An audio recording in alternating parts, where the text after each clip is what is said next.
저와 남편은 연애에 결혼했어요.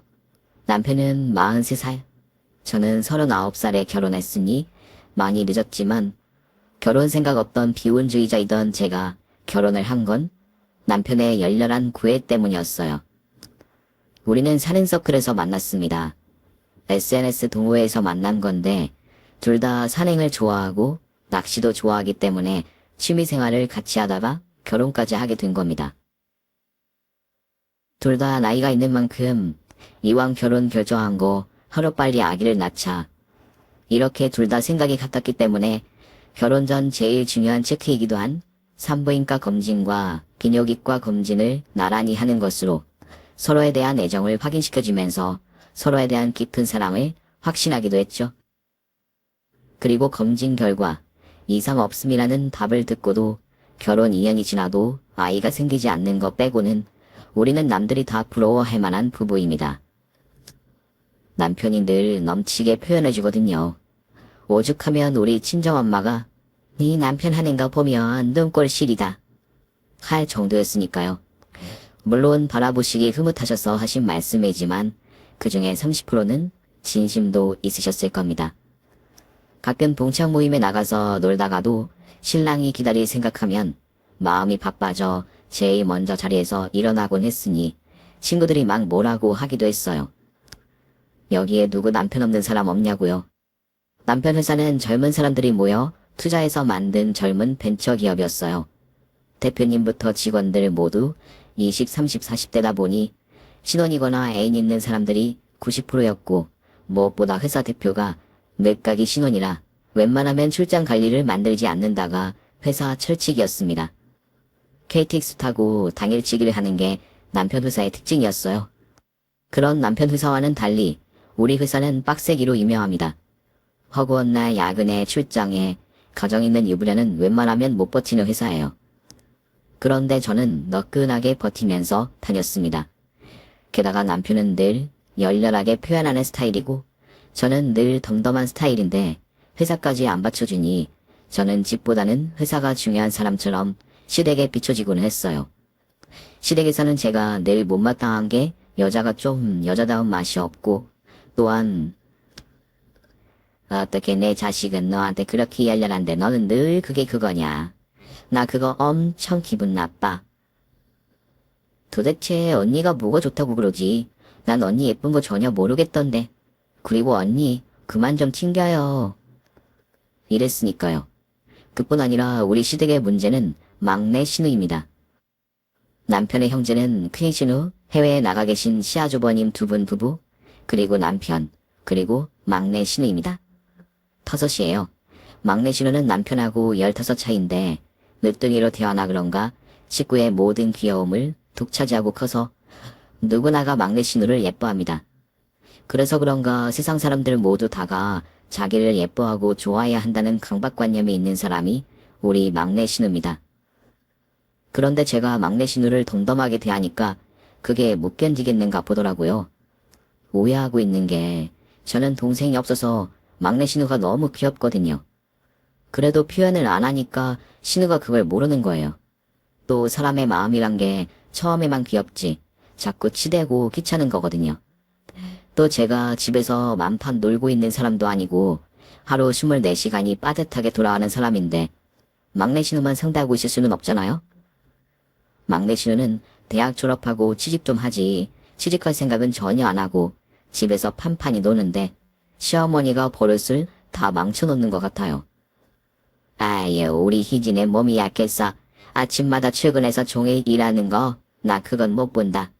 난 우리 희지 아침마다 튕겨있던 것도 가슴 아파 죽겠단 사람이야. 이러십니다. 저는 그건 아니라고 생각합니다. 자식이 귀하면 낚시하는 법을 가르치라고 했잖아요. 귀하면 귀할수록 자립을 시켜야 한다고 생각하거든요.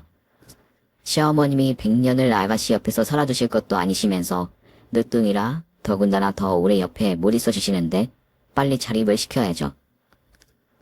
제가 그 말을 남편에게 하면 남편은 더 가관입니다. 우리 아버지가 남겨주신 건물 2개 중 하나는 아마 우리 형제들이 나눠야 하고 하나는 희지한테 통째로 주실걸? 그러니까 그 건물 믿고 취직도 안 하고 놀고 있다는 건데 그건 더더욱 아니라고 생각합니다. 막내 아가씨는 집에서 종일 하는 거라곤 온종일 SNS, 인터넷 쇼핑, 직접 백화점 가서 쇼핑, 낮에 잠깐 헬스, 저녁이면 집에서 맥주나 와인 마시고 놀기가 다입니다. 아가씨는 친구들도 잘 안 만나는 것 같았어요. 귀염둥이 치고는 친구가 많지 않아 집에서 있는 게 좋은가 보다, 친구가 별로 필요가 없나 보다 편하게 생각했는데 또 그게 아니라 제가 집에 있는 주말은 어김없이 우리 집에 놀러 오거든요. 오면 무한정 떠드는 수다를 들어줘야만 합니다. 쉽게 말해 같이 즐겁게 놀고 자기를 상대해달라는 거지요. 그런데 가끔 주말에 제가 집에서도 일을 하고 있으면 일하는 여자인 거 티내는 거냐고 안 입고 와 합니다. SNS에 제가 집에서 일하는 책상 사진 같은 걸 올리면 와서 댓글을 달아요. 안 입고 있다는 식으로요. 페이스북 친구 신청을 했을 때 제가 아가씨 원래 가족끼리는 SNS 하는 거 아니에요 하면서 패칭 거절을 했거든요. 그 후로 아가씨가 저에 대한 미움이 생긴 것 같습니다. 올키는 왜 자기를 안 좋아하냐는 거지요. 처음 아가씨가 저에 대한 오해가 생긴 게 신혼 초였습니다. 그때 저는 우리 팀이 새로운 프로젝트 진행을 앞두고 있어서 온통 이 생각뿐이 없었던 때였습니다. 그 와중에 한 달에 한 번 시댁에서 하는 주말 회식 때 가서 식사 후 설거지를 하고 있었어요. 그런데 옆에 와서 자꾸 말을 시키는 막내 아가씨. 저는 머릿속에 이 생각을 하고 있었고 좀 대답하는 게 늦었나 봐요. 일부러 그런 것도 아니었습니다. 그런데 대뜸 막내 신우가 아 진짜 짠나. 누구는 왕년에 일 안 해봤나? 대한민국 회사 일은 혼자 다 하는 것도 아니고 되게 친해네. 하는 거였습니다. 저는 순간 제가 조금 실수했구나 깨달아서 입장 바꾸면 섭섭할 수도 있겠다 싶어서 아가씨 미안해요. 우리 프로젝트 서문을 어떻게 잡을까 그거 구사하느라 그랬어요. 에세이식으로 넣어야 하는데 문장 하나하나가 사람을 잡아야 하는 거기 때문에 잡다한 것에 신경 쓸 여력이 없어요. 그랬더니 막내 신우는 자존심이 많이 상했는지 참내 기막혀. 에세이? 알았어요. 나는 오늘부터 시를 쓸 테니까 나한테 말 시키지 말아요. 저는 순간 빵 터졌습니다. 아가씨가 너무 귀여워서요. 귀여워서 웃은 건데 우리 신우는 자기를 무시한다고 생각했나봐요. 웃는다고 마구 화를 내는 거예요. 제가 보기에는 일종의 열등감 같았습니다. 아가씨가 제게 조금 열등감을 가질 수 있는 게 저는 한다하는 인류대를 나왔고 아가씨는 상류직도 아닌 사류대학을 나왔거든요. 그 후로는 제가 무슨 말만 하면 눈을 세모로 뜨고 되게 잘난 척한다는 식으로 반응하는 거였습니다. 문제는 시댁 식구들인데 아무도 그런 아가씨의 문제성을 심각하게 생각하지 않는다는 거였어요. 우리 남편은 오히려 귀여워 죽으려고 하더라고요. 아가씨가 짜증만 부리면 오구구구구구구 우리 휴지 그렇죠 하는데 그런 모습이 한편으로는 이해가 되기도 했습니다. 15살 어린 누이 동생이 안 귀여우면 그것도 이상한 거겠지요. 그리고 또 한 번은 이런 일도 있었어요. 저 일이 있고 나서 한 달인가 지나서 제가 회사 동료들과 점심을 좀 먼 데서 먹고 왔어요. 우리 팀장님 부모님이 강화도에서 식당을 개업하셔서 거기에 다 같이 몰려가서 먹고 왔거든요. 근데 돌아오는 차를 나눠 타는데 제 차 뒤에 팀장님 부모님이 싸주신 각종 음식이 놓여 있어서 우리 회사 김대리하고 제가 한 차를 타고 오고 팀장님 큰 SUV 차량에 4명이 타고 왔거든요. 게다가 팀장님과 그들은 클라이언트 사무실에 들렸다고 온다고 오다가 헤어졌어요. 그래서 김대리하고 저만이 사무실 잔업 처리를 하러 4시인가 부랴부랴 들어오는데 회사 건물 로비에 아가씨가 떡하니 서 있는 겁니다. 그날은 날로 더웠고 마침 차가 문제가 생겨서 에어컨을 안 틀고 왔거든요. 둘 다 좀 땀이 났었죠. 김대리하고 둘이 땀에 약간 젖어서 들어오는데 아가씨가 우리 둘을 째려보더니 아래 위로 훑어보시면서 다짜고짜 어디 갔다 오냐고 묻는 거예요. 당연히 밥 먹고 왔다고 대답을 했지요. 김대리를 들여보내고 저는 아가씨를 데리고 1층에 있는 커피집으로 들어갔는데 아가씨가 제게 바짝 코를 들이밀더니 냄새를 킁킁 맡는 거예요. 저는 처음에 이게 무슨 짓인가 했는데 나중에야 제가 김대리랑 엉뚱한 짓을 하고 온 거는 아닐까 아가씨가 의심한다는 걸 알아챘습니다. 아니 밥을 먹고 오는데 무슨 4시에 들어오고 말이죠. 단둘이 밥 먹고 4시에 들어오는 게 참 이상하네 하는 겁니다. 제가 이렇고 저렇고 설명하는 게 순간 짜증이 나서 바쁘다고 하고 아가씨를 보내고 들어왔습니다. 그때부터였어요. 아가씨가 저에 대한 옳게 징이 생긴 게. 엎친 데 덮친 격이라고 아가씨가 저에 대한 의심증이 생긴 지 사흘 후 월요일 저는 대구에 있는 연구소로 발령이 났어요. 우리 팀 전부 다 같이 움직이게 된 겁니다. 우리가 담당하던 프로젝트는 다른 팀으로 넘기고 연구소와 같이 다른 프로젝트를 진행하게 되었거든요. 물론 회사에서 팀원 모두에게 오피스텔 하나씩 사택으로 얻어주었습니다. 모두 다 같은 오피스텔에서 살게 되었지요. 금요일 저녁에 서울로 올라오겠다는 저의 말에 주말 부부로 살게 된 남편은 아니 밤중에 이게 무슨 날벼락이야? 를 되뇌어서 시어머니의 눈꼴 시림을 받아야 했죠. 저도 남편과 떨어지는 게 싫었지만 또 한편으로는 조금 좋기도 했어요. 남편하고 껌딱지처럼 붙어 지낸 인연이 나쁘지는 않았는데 솔직히 갑갑하고 귀찮은 것도 있었거든요. 남편이 웬간히 둘러붙어야 말이지요. 그런데 제가 내려가 살기 시작한 2주부터 주중에 한 번씩 꼭 신호가 내려오는 겁니다. 이유인즉슨 시모께서 해주는 반찬을 가져다 주겠다는 거였어요. 아니 어떤 시어머니가 일주일에 5일만 못 보는 며느리를 위해서 반찬을 해서 자기 딸 시켜서 배달을 해준답니까? 그것도 그렇게 애틋한 고부도 아닌데요. 보아하니 반찬 가게에서 아가씨가 사오는 것 같았습니다. 왜 그렇게까지 하는지는 이유는 하나입니다. 제가 의심스러워 저를 감시하러 오는 거지요. 기분이 매우 나쁘더군요. 그것도 매일 요일을 바꿔서 말입니다. 저를 들여다보고 다시 올라가고 그렇게 한 달인가 지나서인가. 그날은 날도 좋아서 동료들하고 점심 먹고 공원을 좀 걷다가 얼굴에 땀이 나서 회사에 와서 세수를 했거든요. 저는 원래 화장을 잘 안 해서 비비크림만 바르는 얼굴이라 세수하고 다시 비비크림을 바르는 건 쉬었어요. 그런데 매번 저녁에 오던 신우가 때뜸 점심시간 끝날 때 근처 카페에 있으니까 나오라는 거예요. 업무 시간 다 되었는데 참 싫고 귀찮다는 생각에 짜증이 나는 걸 참고 카페에 갔습니다. 활짝 웃는 얼굴로 손을 흔드는 막내 신우가 싫은 걸 참고 자리에 앉았는데 신우가 제 곁으로 바싹 다가앉더니 또 냄새를 맡는 거예요. 아니, 머리가 왜 젖었어요? 참 이상하네. 그러면서 대뜸 언니 혹시 샤워했어요? 하는 거예요. 이게 정말 무슨 기막힌 소리인가. 정말 참을성의 한계가 오더군요. 아가씨가 도대체 어떤 환경에서 자란 친구들하고 노는지 몰라도 정말 남들이 보면 오해해요. 아가씨 자체가 이상한 환경에서 자란 사람인 줄 알 거라고요. 아니 아가씨, 오빠는 멀쩡한데 아가씨 머리는 왜 그렇게 유사한 대로 흘러요? 했더니 우리 신우 제가 상상했던 이상으로 얼굴이 빨개지더니 자리에서 벌떡 일어나는 겁니다. 제가 그렇게 심한 말을 한 거는 아니라는 생각에 저 또한 당황했지요. 신우는 벌건 얼굴로 다시 앉더니 갑자기 얼굴을 가리고 오는 거예요. 저는 속으로 혹시 친한 친구가 직업 여성인가? 그런 생각까지 했다니까요. 원래 툭하면 잘 오는 사람이긴 했지만요. 아무튼 그날의 에피소드는 그렇게 끝났고 그 주 금요일 저녁에 집에 갔더니 남편이 제주도에 사는 누나네가 왔다며 시댁에 가자는 거예요. 큰 신우는 저도 좋아하는지라 얼른 따라다섰습니다. 가서 막내 신우 얼굴을 어떻게 봐야 하나.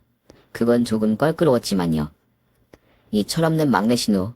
그래도 머리에 뇌가 사리우동은 아닌지 서울에서는 아주 멀쩡하게 아무 일 없었던 듯 대하더군요. 그리고 단순히 의심만일 수 있으니 자기 입장에서 본 의심스러운 저의 행동은 집에다가 구자질을 안 한 것 같았습니다.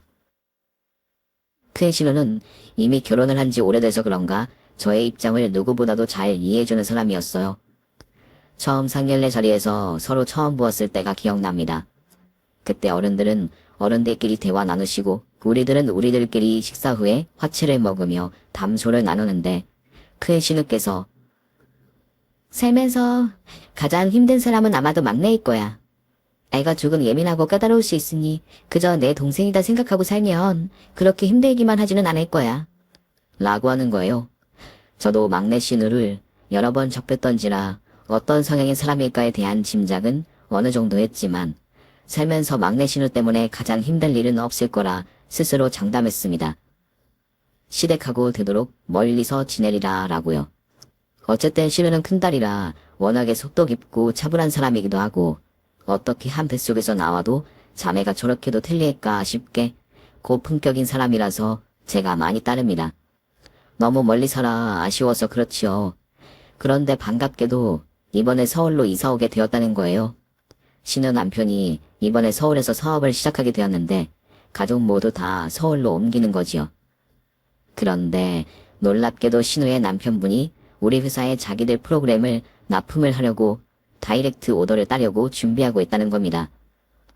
우리 회사가 만만한 회사가 아니라 제가 이렇게 준비를 하라고 지침을 주었고 제안서 작성도 제가 도와주겠다고 자처를 했습니다. 우리 회사를 잘 아는 건 바로 다니고 있는 직원일 테니까요. 그래서 주말 내내 제가 신우 남편의 일을 많이 도와드렸어요. 쉬지도 못하고 하게 되었는데 뭐 어쩌겠어요. 사랑하는 남편의 누나의 일인데 하나라도 도움되면 좋지요. 시어머니는 그런 제가 기특했던지 저를 부드럽게 대하시더군요.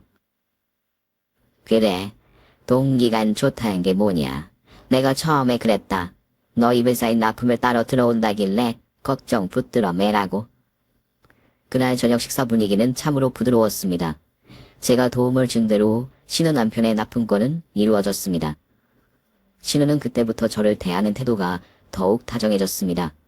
원래 나쁘지 않았던 큰 신우와의 관계는 더욱 좋아진 거지요. 막내 신우는 저와 큰 신우가 취한 것도 못 봐주겠는 모양이더라고요. 제게 치대던 걸 이제는 자기 언니에게 치대기 시작했습니다. 나이 차이가 17살이나 나는 자기 언니에게 어리광을 부리기 시작한 겁니다. 코로나는 아닌데 독감에 걸려 외출을 못할 때 정말 못볼 인견이더군요. 이웃으로 이사온 큰언니를 불러대는 짓이었어요. 묵맥이요. 엄마, 언니 왜 안 와? 언니는 막내가 다 죽어가는 걸 아는 거야, 모르는 거야?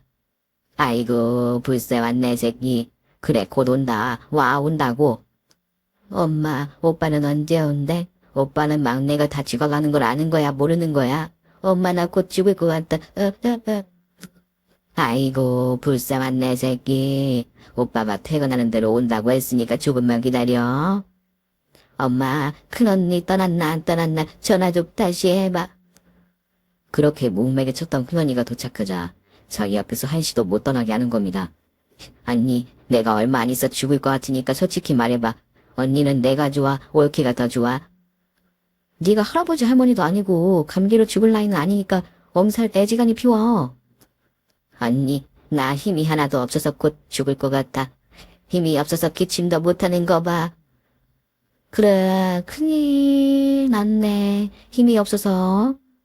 방에서 나온 큰 신우는 방문 앞에서 기웃이 들여다보는 제게 눈을 끔뻑끔뻑 하시면서 저 아이, 엄살은 원래 유명해. 그러니까 걱정 안 해도 돼. 하시는 겁니다. 우리 막내 신우의 저에 대한 의심이랄까. 집착은 독감이 낫고 나서 한층 심해진 것 같았어요. 뭐라 할까요? 눈빛이 한층 더 번들거린다고 해야 하나요? 꼭 어디에 꽂힌 사람 같았어요. 늦가을 주말, 동료들과 인근 산으로 단풍 산행을 가기로 해서 주말에 안 올라갔던 그날입니다.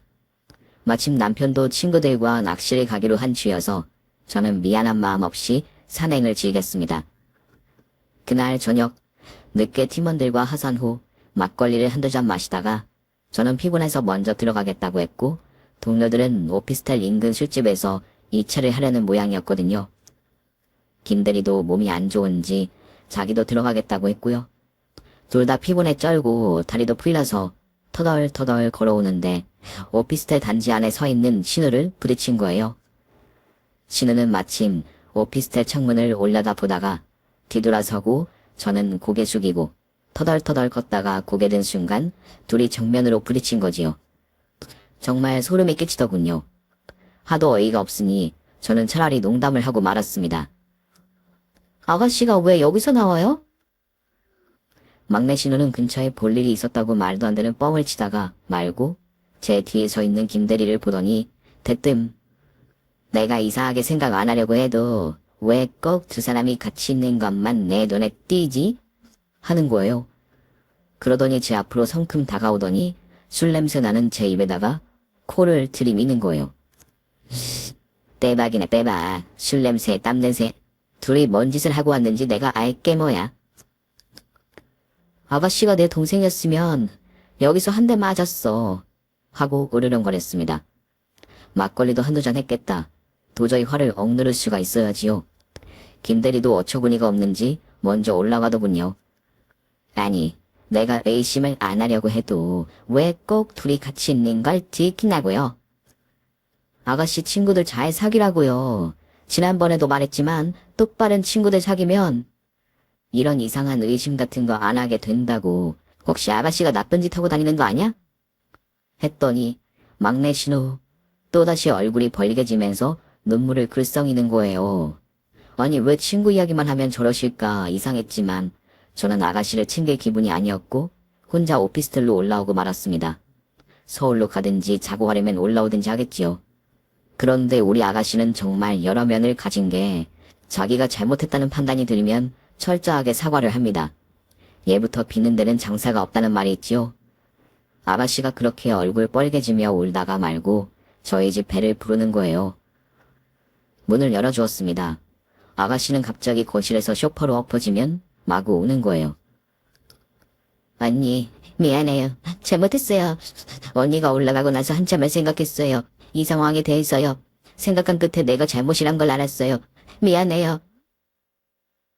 잘못했다는데 받아들여줘야지 어쩌겠습니까. 그런데 아가씨가 너무 이상한 게 서울에서만 만나면 아무렇지 않게 식구들 앞에서는 쿨하게 대하고 대부로 쫓아내려와서는 꼭 이상한 행동을 하는 거예요. 제가 그때그때마다 시댁 식구들에게 고자질하는 것도 치명 구기는 짓이고 이러지도 못하고 저러지도 못하고 고민을 했습니다. 제 고민을 친구에게 이야기했더니 친구는 네 신우 거의 정신병에 가깝다며 하루빨리 치료를 시키던지 하고 그 전에 먼저 신랑에게 다 털어놓고 의논을 하라는 거였어요. 그걸 왜 당하고 있냐는 거지요. 내 말 휘어듣지 마. 그러다 너까지 정신병 된다. 그러던 어느 날 대구에서 근무를 하고 있는데 큰 신우에게 전화가 왔습니다. 이번 주말에 서울에 오면 자기 집부터 먼저 들러달라고요. 왜 그러시냐고 했더니 괜히 이야기할 게 있다는 거였어요. 주말에 조금 일찍 올라가서 큰 신우 집을 갔습니다. 큰 신우가 조심스레 묻더군요. 혹시 희지가 자꾸 회사를 찾아가냐고요. 어디서 저러냐고 물었더니 큰 신우 남편이 저희 회사에 자주 들락이다가 사람들하고도 친해지고 일 때문에 서로 이메일도 주고받고 하다가 친해져서 두어 번 같이 뜻맞는 사람들끼리 술을 마시고는 했답니다. 앞으로 또 다른 제품을 납품도 했으면 좋겠어서 미리 사람들에게 로비를 하는 의미도 있을 겁니다. 그렇게 합석을 하다가 김대리하고 친한 동료에게 이상한 이야기를 들은 거예요. 그 대표님 어린 초제 처음 특이하더요. 이렇게 해서 우리 막내 신우의 잦은 대구행을 알게 된 거예요. 저는 순간 울컥했고 모든 이야기를 다 털어놓았습니다. 남편에게 할 이야기였지만 그동안 쌓인 울분까지 합쳐서 주저리 다 이야기했어요. 큰 신우는 기가 막히다는 듯 한숨을 쉬시더니 일단 저를 위로를 해주시고 우리 시댁 지난 역사에 대해서 이야기해 주시기 시작했는데 저는 놀라고 무엇보다도 가슴이 아팠습니다. 알고 보니 돌아가신 시아버지가 밖에서 낳아온 딸이랍니다. 우리 막내 신우가 밖에서 낳은 사람은 술집 여자였는데 시아버님이 실수를 하신 거지요. 상대 여성도 술집에 나온 지 얼마 안 되는 초보라 실수를 한 거고 그렇게 아이를 낳은 겁니다. 이 사실을 안 시어머님께서 그 여성분을 만나서 해달라는 대로 다 해주겠다고 하셨대요. 우리 시어머님 성품에 대해서 안 적었는데 제가 남편에게 대면대면하게 하는 것처럼 보일 때만 제게 날카로우시고 대책 없이 막내 신우 편들 때만 이상하시지 심사원 하늘이 내리신 분이시거든요. 법 없이도 살 뿐이고 당신이 도시락을 만들어서 인근 독거노인들을 쳐다뵙는 분이세요. 절대 아무도 모르게 하시는 게 더욱 존경을 살 뿐입니다. 우리 아가씨가 제게 반찬을 해서 가져오는 것도 반은 시장에서 사오고 반은 시모님이 독거노인들을 위해서 도시락 싸는 거에서 가져올 때도 있을 거예요. 이 많은 재산 졸라 매고 갈 것도 아니고 니네 먹고 살 만큼 남겨두고 내 할 거 하면서 살고 싶다. 말리지 마. 그뿐 아닙니다. 아파트 주위를 배회하는 길냥이들을 보살피는 것도 우리 시모님이세요. 날아오는 비둘기들 보살피는 것도 시어머니시고요. 경비 아저씨들은 질색을 하시지요. 어머님이 자꾸 보살피고 먹이를 내놓으시니 인근, 웬갓, 날짐승까지 동물들이 우리 아파트에서 들끓는다고요. 제가 이 이야기를 왜 줬냐 하면 우리 시어머니는 기본적으로 생명의 귀함을 아시는 분이라는 거예요. 생명 있는 것들은 천한 것이 없다. 식물이든 동물이든 함부로 해서는 안 된다. 이렇게 자주 말씀하십니다. 그런 시어머니가 밖에서 나온 사생아라고 그 아이를 내치거나 거절했을 리는 없었다는 겁니다. 게다가 시아버지께서 본격적으로 바람이 나셔서 낳은 아이가 아니라 술김에 한번 실수로 생긴 아이였다는 거예요. 서생아를 낳은 그 직업 여성에게 당신이 돈을 달라면 줄 것이고 할 테니 아이를 키우려면 이 일은 관둔다는 약조를 쓰라고 하셨대요. 우리 남편 자식을 키우면서 술집에 나가는 건 용납 못하겠다고요. 그랬더니 그 여자가 자기는 이 길로 들어선 게 좋아서 들어선 것도 아니지만 그렇다고 떳떳하지 않다고도 생각 안 한다고요. 나는 나이가 아직 21살인데 남편도 없이 아이를 키울 길이 막막하니 아이를 데려다가 키워주겠다고 묻더랍니다. 그러니까 돈만 주면 아기를 포리하겠다고 했대요. 시어머님은 한평생 먹고 살 만큼의 돈을 건네주시고 아기를 데려왔답니다. 그때 생후 100이 약간 넘을 때였대요. 우리 시어머니는 아이를 데려오는 즉시 이가 친척을 모두 불러 모아 이 일에 대한 흥고를 시키셨대요. 이 아이 출생을 발설하는 즉시 인연을 끊겠으니 이제부터 이 아이는 내가 배 아파 낳은 내 딸이 된 거라고요. 그리고 딸과 아들 셋에게도 철저히 주입시켰답니다. 이 아이는 니들의 친동생으로 대접해야 한다고요. 이 이야기가 니들 중에 누구 하나에게서라도 발설될 즉시 그 사람은 즉시 호적에서 파버리는 줄 알아라. 누가 뭐래도 애는 니들의 친동생이야. 그렇게 막내 신호가 생기고 그 사이 시어머니는 참으로 용의주도하셨습니다. 아가씨가 자라는 동안 이사를 4-5번 하신 거지요. 서울 끝에서 서울 끝으로, 강동구에서 강서구 끝으로, 강북구에서 강남 끝으로 그렇게요. 그런 식으로 이사를 해나가시면서 주위에서 아무도 우리 아가씨의 출생을 모르게 만드셨다는 겁니다. 우리 남편과 마찬가지로 형제분들 모두 딱 큰 신호 그만큼의 선량한 분들이라고 보면 됩니다. 남편도 선량하지요. 물론 이분들이 우리 막내 아가씨를 밖에서 낳아온 동생이라고 구박했을까요? 전혀요. 보시다시피 절절 기잖아요. 그렇게 막내 신우는 자기가 이 집의 진짜 막내둥이인 줄 착각하며 어린 시절부터 마구 어리광 부리고 온갖 귀여운 독처지하고 자란 거였어요. 그런데 어디 가나 주책인 어른이 한둘은 있기 마련, 수다스러운 어른이 한두 명 있기 마련이지요. 막내 아가씨 사춘기 때, 왜 또 하필 사춘기 때인지는 몰라도 사춘기 때 추석인지 구령 때인지 외숙모 두 분이 나누는 대화를 들은 거지요. 참으로 사생아도 저렇게 태어날라 치면 태어나 볼만하지 않어? 맞아요. 이 감은 막내 딸내미만 같을라면야 술집 여자에게서 100번이라도 낫지. 어머, 생모가 술집 여자인 게 돼지야? 사춘기 때 그 사실을 북문 밖에서 듣게 된 막내 아가씨는 심각한 공황장애를 앓기 시작했다고 합니다.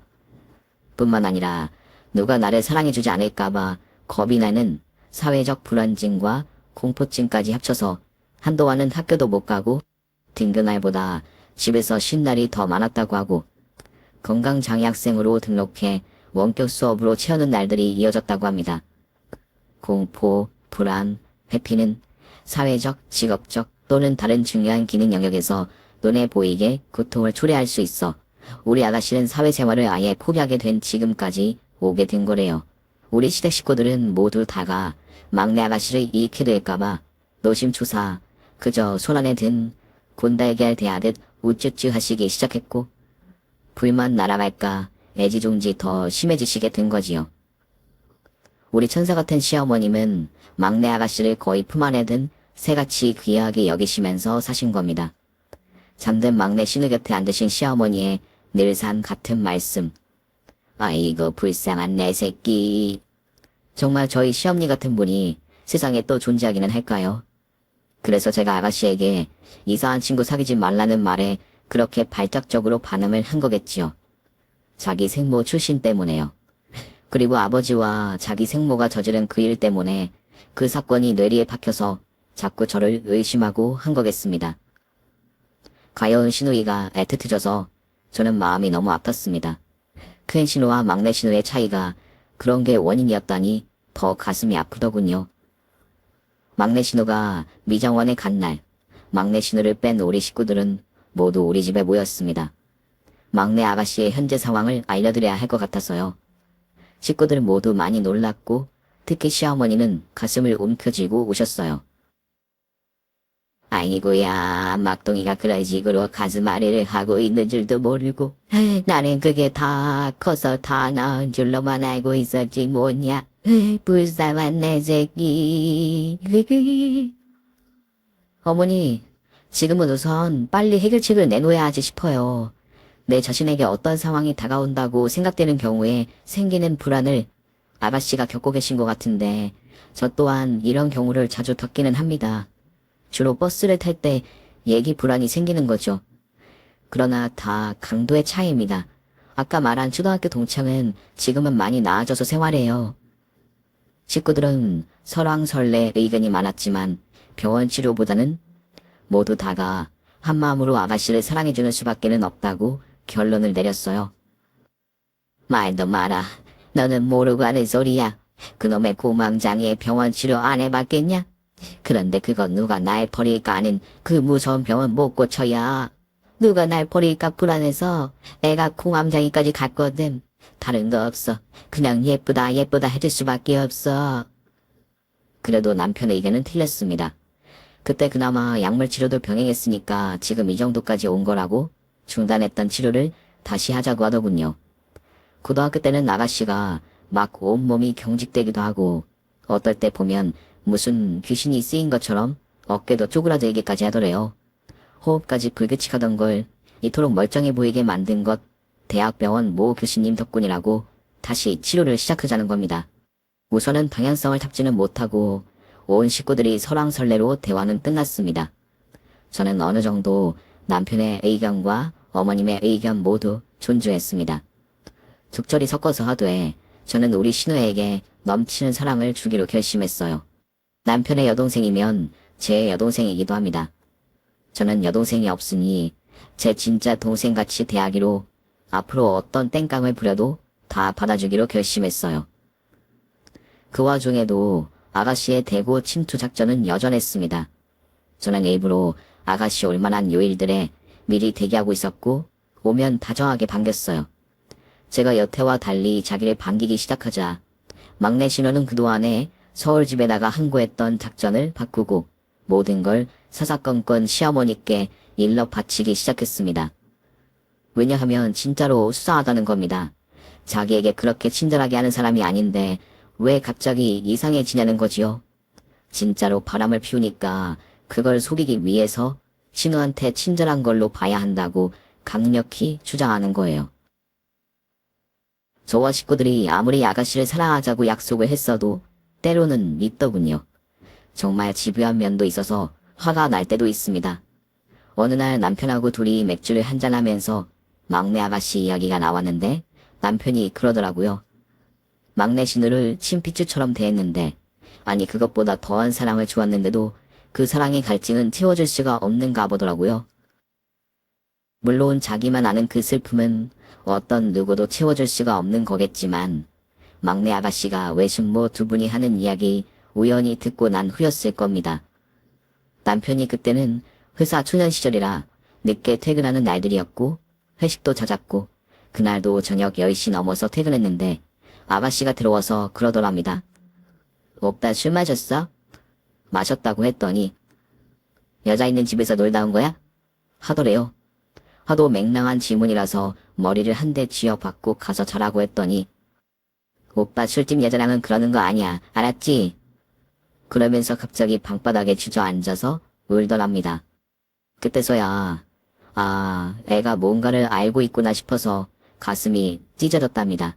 그때부터 온 식구들이 조피상이 걸려서 아가씨에게 직접적으로 너 뭐 알고 있니? 라고 묻지는 못하고 가슴이 옥죄는 형국으로 아가씨를 지켜보기만 했대요.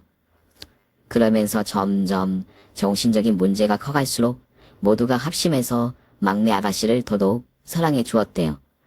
그리고 그때부터 시작된 사회 공포증, 친자식 아니라는 이유로 이 집에서 버려질까 두려운 마음에서 생기는 불안증, 이 모든 망상증에서 구해주기 위해 온 식구들이 얼마나 백방으로 매달렸는지 모른다고 하네요. 우리 아가씨와 같은 케이스는 아니지만 이게 얼마나 무서운 병인지 저는 알고 있습니다. 언제가 한 동네에서 자라서 땡땡동 흑자미파라고 이름 지었던 초등학교 친구들을 만난 적이 있거든요. 그중 한 친구는 아직도 한 동네에서 사는지라 저녁 시간에 동네 약국에서 부딪혔음에도 봤음 저랑 마주 앉으면서 뜬금없이 선글라스를 끼는 거예요. 전 코웃음 치면서 야 그거 뭔 뽀다구를 그렇게 실내에서 내냐? 나도 한번 써보자 했는데 계속 안 된다 하는 겁니다. 왜냐고 물으니 고황장애에 걸렸다더군요. 그 순간 황당했습니다. 전 휴가 때 사온 거 자랑하려고 입으로 끼고 나오거나 남편과 부부싸움에 안타까운 결과라고 생각했었거든요. 그게 아니라 타인이 많은 공간에 있기 힘들어서 그리고 남들이 쳐다보는 것도 힘들어서 선글라스를 끼고 있을 수밖에 없다는 거예요. 그래서 그 친구를 위해서 술도 식당가에 가지 않고 편의점에서 안주거리 사서 그 친구네 집에 가서 마셨습니다. 그때 속으로 암튼 말로만 듣던 고황장애가 이렇게 가까운 친구에게 걸릴 줄은 몰랐네라고 했던 기억이 납니다.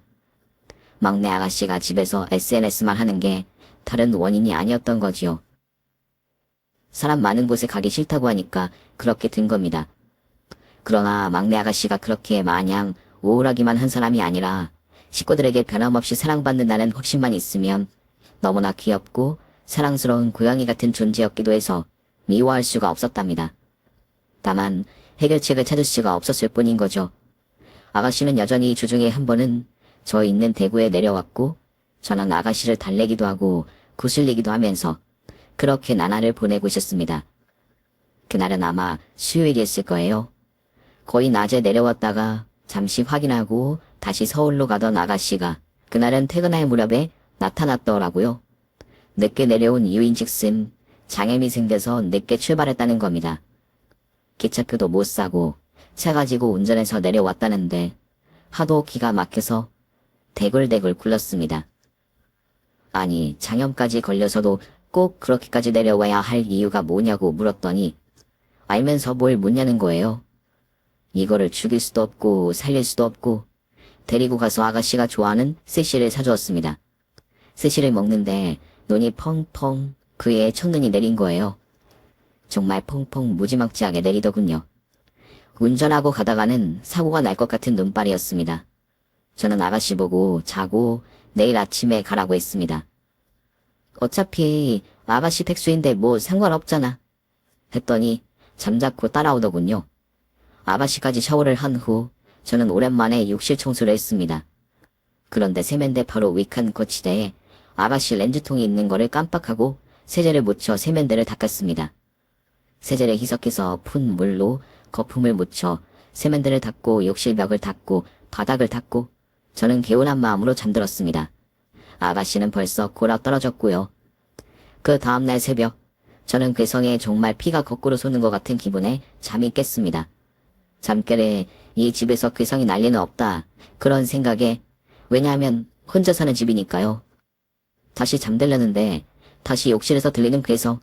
저는 흠칫 놀라 아가씨 생각이 나서 욕실로 달려갔습니다. 아가씨는 머리를 감았는지 젖은 머리 상태로 얼굴을 부여잡고 팔짝팔짝 뛰는 거였어요. 눈이 매워서 죽겠다고 울어서 렌즈통 있는 데를 보니 불싸 어제 저녁 세면대를 청소하면서 세제 거품이 열린 렌즈통 속으로 튀었던 겁니다. 저는 너무 공포스러워 정말 아가씨보다 더 죽겠어서 얼른 119에 신고를 했습니다. 119 요원들이 긴급하게 도착하고 저와 아가씨는 차에 실려왔어요. 아가씨는 계속해서 울고 비명을 지르는데 저는 정말 견딜 수가 없었습니다. 제 눈에서는 아가씨 3배는 더 되는 눈물이 마구 쏟아지는 거예요. 아가씨에 대한 죄책감. 그런 거보다는 우리 아가씨가 얼마나 아프면 저렇게 괴성을 지르고 울까 싶어서 차라리 내가 아프고 말았으면 좋겠다라는 생각까지 드는 거였습니다.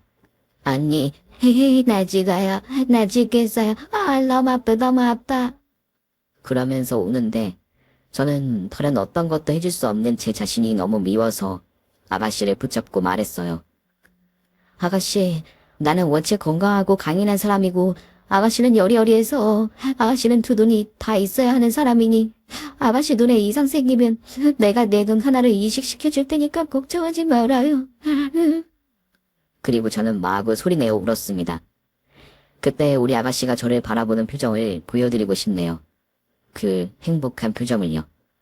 막상 응급실에 도착하고 확인을 해보니 큰 이상 없으니 안정주사제를 원하시면 한 대 포음 맞으시고 돌아가시라는 거였어요. 저는 그때서야 깨달았습니다.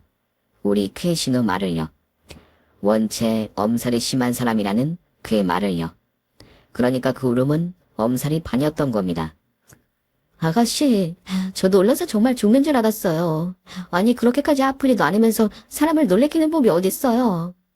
했더니 뻔뻔한 표정으로 나는 진짜 아팠단 말이에요. 하는 겁니다. 그러나 내 진심 어린 걱정이 아가씨를 무장해제시켰나 봅니다. 내 진심 어린 걱정의 표현이, 내 적절한 걱정의 표현이 아가씨의 마음의 응어리를 확 풀어준 거였어요. 아가씨는 어떻게 보면 제가 시집 오기 전까지는 고교 때 정신이 아픈 이유로 증상이 많이 나아지는 상태였는데 제가 시집 온 후 덤덤한 제 성격을 이해 못한 채로 왜 자기를 안 사랑해주나 해서 시작된, 아니 재발된 병인 거였어요. 혹시 올케가 내 과거를 알면, 내 생모가 누구인지 알면 창피하다고 나를 내쫓을 수도 있어. 아니 내쫓게 만들 수도 있어. 그런 생각을 꼬리에 꼬리를 물고 살겠다는 게 너무 미안하지만요. 그러나 문제 제공자였던 제가 사랑을 표현하고 보여주니 자연 화해가 된 것이고 아가씨는 다시 건강한 정신 상태로 되돌아갈 준비를 하게 된 거죠. 지금도 서울 시댁에서 만나면 여전히 제가 하는 일의 트집입니다. 프로젝트, 그놈의 프로젝트. 무슨 학점 잘 받아야 하는 학생도 아니면서 왜 이렇게 프로젝트에 목을 매는지 모르겠네. 매번 열이받게 말을 하지만 달의 앞뒷면인 걸로 이해와 용서를 스스로에게 강구하고 있습니다. 가족 간의 진실한 사랑을 이기는 건 아무것도 없다는 사실을 깨닫게 된 저는 남편하고 저 사이에 빨리 아기가 생기면 좋겠다는 생각을 했습니다. 내 가족에게 아낌없이 사랑을 줄 수 있으니까요. 생명의 소중함을 마음껏 즐기기 위해서요. 시어머니 말씀대로 식물도 생명이고 동물도 생명이다라는 말이 이렇게 좋은 의미로 다가올 줄은 이번에 처음 알았습니다. 지금까지 제 긴 사연 들어주셔서 감사합니다. 구독자 여러분, 변덕스러운 날씨에 건강 조심하세요. 오늘 준비한 사연은 여기까지입니다. 재미있게 들으셨다면 구독과 좋아요, 알림 설정까지 눌러주세요. 그럼 저는 다음 사연으로 찾아뵐게요. 오늘도 건강하고 행복하세요.